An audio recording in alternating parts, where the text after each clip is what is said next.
لیکن جب آپ ان دونوں فہرستوں کو ملا کر آپس میں کمپیریزن کریں گے، ان کو دیکھیں گے، ان کی اسٹڈی کریں گے، مطالعہ کریں گے، غیر مسلم ممالک کو بھی دیکھیں گے، ادھر اسلامی ممالک کو بھی دیکھیں گے،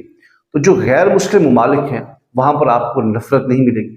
وہاں پر قتل و غارت نہیں ملے گی، وہاں پر کفر کی فیکٹریاں نہیں ہوگی، وہاں پر آپس کے اندر جو غیر مسلم ہیں، وہاں کے جو باشندے ہیں، وہ ایک دوسرے کی عزت کرتے ہوں گے، ایک دوسرے کے دست و گریبان نہیں ہوں گے، ایک دوسرے کے مخالف نہیں ہوں گے۔ لیکن جب آپ مسلمان ممالک کی طرف رخ کریں گے، جتنے بھی اسلامی ممالک ہیں، سب سے پہلے آپ کو یہ نظر آئے گا کہ ان تمام مسلمانوں کا آپس میں اتفاق نہیں ہے۔ جتنے بھی تقریباً 57-58 اسلامی ملک ہیں، ان کا آپس میں کوئی اتفاق نہیں ہے۔ سب سے بڑی بات یہ ہے، سب ایک دوسرے کے ساتھ ناچاکیاں رکھتے ہیں، سب ایک دوسرے کے ساتھ لڑتے ہیں، کسی کا آپس میں اتفاق نہیں ہے۔ ایک دوسرے کے ساتھ لڑنا، ایک دوسرے کے ساتھ جھگڑنا، ایک دوسرے کو کافر کہنا، ایک دوسرے کے دست و گریبان رہنا، یہ وہ تمام چیزیں ہیں جو مسلمانوں کے اندر پائی جاتی ہیں اور مسلمان ممالک کے اندر پائی جاتی ہیں۔ تاریخ گواہ ہے کہ جب بھی مسلمانوں کو لڑانے کی کوشش کی گئی ہے، سازش کی گئی ہے، تو وہ لڑانے والے ہندو، سکھ، عیسائی مذہب سے تعلق نہیں رکھتے تھے، بلکہ وہ بھی مسلمان تھے۔ ان کا جو پلانر ہے، وہ دشمن جو ہمارا مسلمانوں کا ہے، وہ ایک سائڈ پہ بیٹھ کر وہ دیکھتا رہتا ہے کہ ان کو پتہ ہے کہ اگر مسلمان متفق ہو گئے، متحد ہو گئے، تو پھر میں تو ان کو نہیں ہلاک کر سکتا، میں تو ان کو شکست نہیں دے سکتا۔ تو اس کی یہ سازش ہے کہ مسلمانوں کو آپس میں لڑاؤ، ایک دوسرے کے اوپر کفر کے فتوے لگاؤ، ان کو آپس میں جدا کر دو، ان کو آپس میں دست و گریبان کر دو۔ جب یہ الگ ہو جائے گی تو پھر ان کو الگ الگ کر کے مارا جائے۔ اسی حربے کو لے کر جو ہم مسلمانوں کا دشمن ہے وہ آج کامیاب ہے۔ معزز خواتین حضرات، یہ تمام تر باتیں آپ کے سامنے رکھنے کا مقصد یہ ہے کہ کچھ دن پہلے کی بات ہے کہ جب سوشل میڈیا کے اوپر مولانا محمد الیاس قادری صاحب کی ایک آڈیو کو کاٹ کاٹ کر آپ کے سامنے رکھا گیا، اس کا نقصان یہ ہوا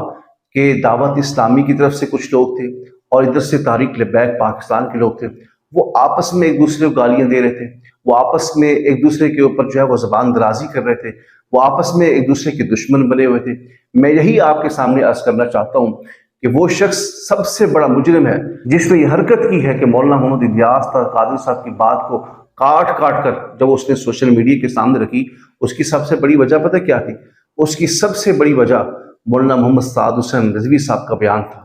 جو اس شخص کو ہضم نہیں ہوا، تو اس نے سوچا کہ یہ موقع ہے کہ ان کو آپس میں لڑایا جائے۔ وہ آپ اس کلپ کو پہلے ملاحظہ فرما رہے ہیں۔ ناسی کالے ہو، نہ ساڑے قتول کالے، ایسے گناہگار ضرور ہیں، بڑے کالے، لیکن پاکاں دے بارے کالے نہیں۔ نہ ساڑا کسی بھی نبی ذکر سن کے جناب صحابہ دا ذکر ہوئے، وہ آل بیت دا ذکر ہوئے، اور یادہ ذکر ہوئے، وہ نشبندیہ دا ہوئے، سوروردیہ دا ہوئے، قادریہ دا ہوئے، رضویہ دا ہوئے، سیفیہ دا ہوئے، جناب اتاریہ دا ہوئے، نشبم نشب پرستم کہ حدیث خواب گویم۔ معزز خواتین حضرات، آپ نے مولانا سعد حسین رضوی صاحب کی یہ گفتگو سنی ہے جس میں وہ چشتی ہوں، رضوی ہوں، اتاری ہوں، نقشبندی ہوں، سب کی بات کر رہے ہیں۔ وہ کیا کہہ رہے ہیں؟ ان کا کہنا یہ ہے کہ ہم چشتی ہوں، قادری ہوں، سوروردی ہوں، اتاری ہوں، ہم سب کا مشن، سب کا ایک ہی نعرہ ہے کہ انہیں جانا، انہیں مانا۔ بس ہم سب کے سب جو ہیں آقا علیہ الصلوۃ والسلام کے غلام ہیں، ہم سب کے سب امور سے اسات کے پہرے دار ہیں۔ لیکن یہ ایسی بات تھی جو دشمن کو ہضم نہیں ہو سکی، تو اس نے ایسا کیا کہ مولانا محمد الیاس قادری صاحب کی بات کو کاٹ کاٹ کر اس نے پھر سوشل میڈیا کے اوپر وائرل کر دیا تاکہ مولانا محمد الیاس قادری صاحب تک یہ بات پہنچے تو وہ غصے کا اظہار کرے، ناراضگی کا اظہار کرے۔ تو پھر کیا ہوگا کہ دعوت اسلامی والے اور تحریک لبیک والے آپس میں لڑ پڑیں گے۔ نقصان تو سنیوں کا ہوگا، نقصان تو مسلمانوں کا ہوگا۔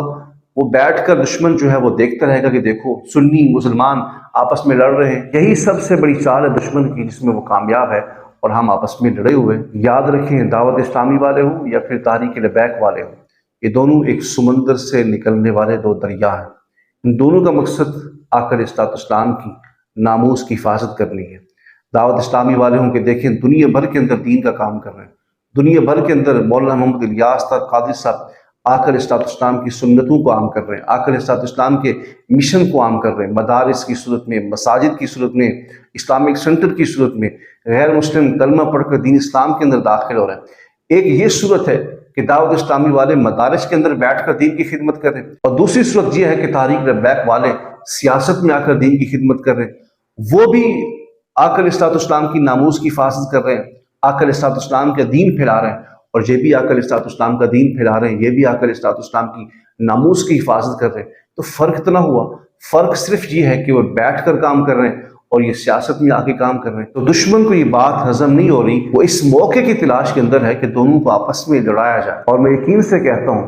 کہ دشمن کی یہ سازش جو ہے ناکام ہوئی ہے، کہ جس نے مولانا محمد الیاس اور قادری صاحب کی آڈیو کو